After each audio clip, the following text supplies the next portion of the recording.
we came up with the idea of a song that would be especially represent the movie and all the ambitions for it and the beauty and the positiveness of the human spirit.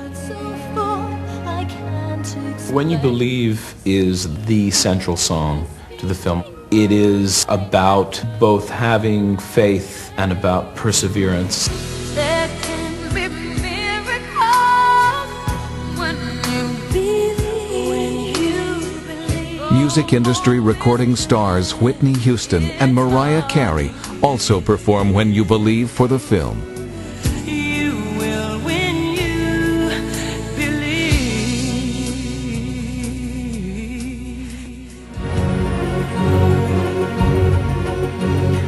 Sweet perfumes of incense,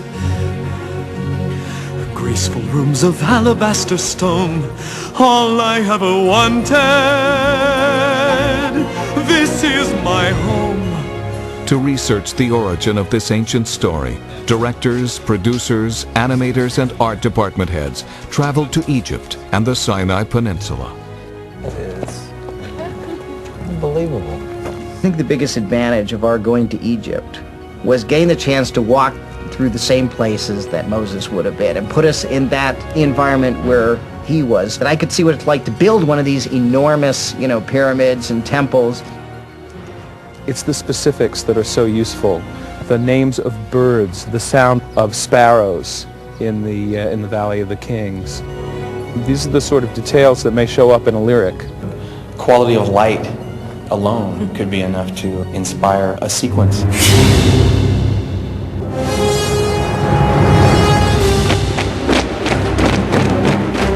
One sequence I'm working on deals with hieroglyphs and imagery and things that I had never noticed in photographs. It definitely adds to the textural quality of the film if you can get a little actual texture, yourself. The Prince of Egypt features the talents of more than 425 DreamWorks animators, artists, and technicians. This is the family coming together. Tell us straight out.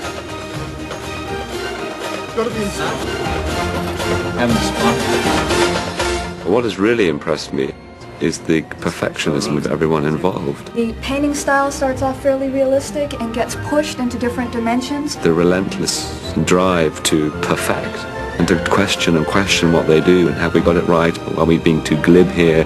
Is it too dark? Is it too serious? That wall is the distance between life and death for her child. The level of artistry, of graphic artistry, and the intelligence of the scenes, that impressed me hugely. When he says my son, I'd actually have him put his hands on Moses, touch him on both shoulders, and Moses takes himself not only out of the light, but removes himself from his father's touch. And then you go to your shot where he disappears out of the light.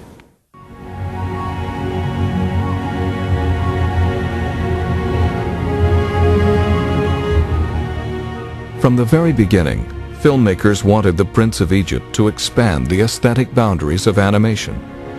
For inspiration, they looked to 19th century French illustrator Gustave Doré for his dramatic use of light, to Impressionist painter Claude Monet for his handling of color and place, and to film director David Lean for his epic sense of cinema and scale.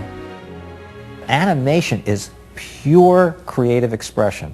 It is pure artistry, in that every single thing that you see and hear in a frame is out of someone's imagination. When I saw the quality of the artwork that the producers were dealing with, it gave it such an extraordinary kind of scope.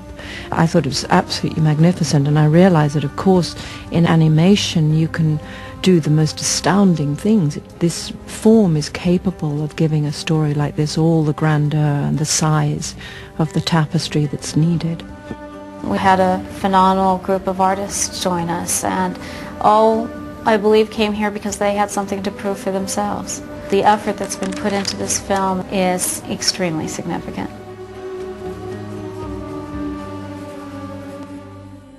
To help design the look of the film, DreamWorks background supervisors traveled to Death Valley, California. Producers said, you're going to be painting the film, you're going to be designing the colors and the landscapes and the textures, so you're going to need to know somewhat of what it's like. So they said, well, pretty much pick a place. Well, Death Valley is perfect because I think it's the closest thing to Sinai that this country has to offer. It's spectacular. It's beautiful, spooky. Huge spaces and big sky, and light is really the most powerful element out there. It's like life itself. You got to live it. You can't just kind of see it from the outside. If you're going to paint a scene, it's got to feel hot on screen. There's a scene when Moses is walking through the desert and he's going to die. But to get that kind of emotion to translate on a screen, you have to be there. Feel the glare hitting you in the face. You feel the sweat. It's an emotional thing, and film has to be an emotional thing also.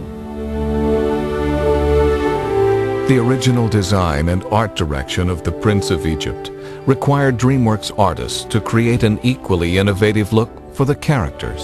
It's a new style, and it's a very realistic style. So we're not drawing cartoony rabbits or mice, we're drawing real human beings.